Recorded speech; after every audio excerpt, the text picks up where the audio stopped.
Just weeks before her 30th birthday, American Brittany Maynard decided to end her life. She had been diagnosed with terminal cancer, and rather than see her quality of life deteriorate, she took her own life earlier this month.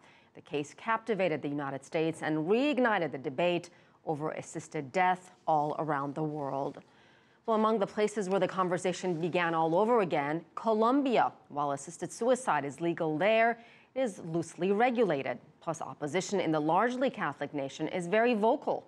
One doctor in particular has taken on the difficult task of helping those who want to die with that final request. CCTV's Michelle Begue has insight.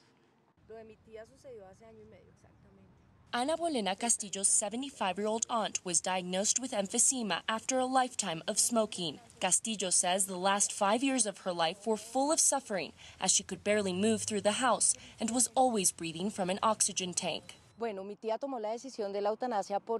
aunt decided what she wanted. She knew that her illness had no solution.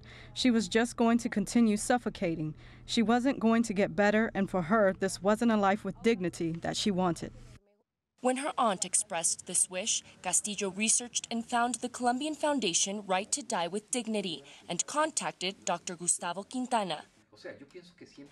Dr. Gustavo Quintana is known for speaking openly about carrying out euthanasia for more than 200 terminally ill patients. Although he is a gynecologist by trade, he began performing the procedure popularly known as assisted suicide almost 40 years ago after a near-death experience from a car accident. He asked the doctor who found him to let him die if he had a spinal cord injury.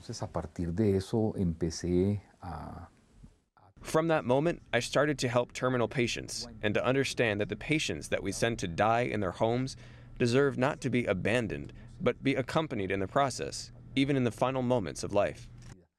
In Colombia, euthanasia became permissible in 1997 when the highest judicial body, the Constitutional Court, ruled 6-3 that an individual could choose to end his life and that doctors couldn't be prosecuted for helping them.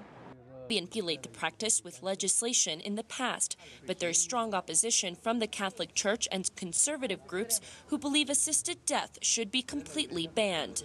Para la Iglesia, For the Church, this is a violation of one principle. Both life in its beginning and in the end is not a human right. I can't say that I'm living because I had the right to be born, nor can I say that I have the right to choose the day and time of death. Dr. Quintana says he respects the varied opinions on the topic, but also asks that those who call him a hired killer to keep an open mind to a procedure that he says can bring a dignified death to those who are suffering.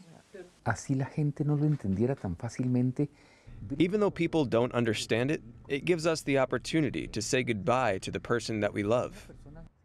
Acceptance of euthanasia was hard for the daughters of Castillo's aunt, but Dr. Quintana counseled them until everyone accepted that this was what her aunt had wanted.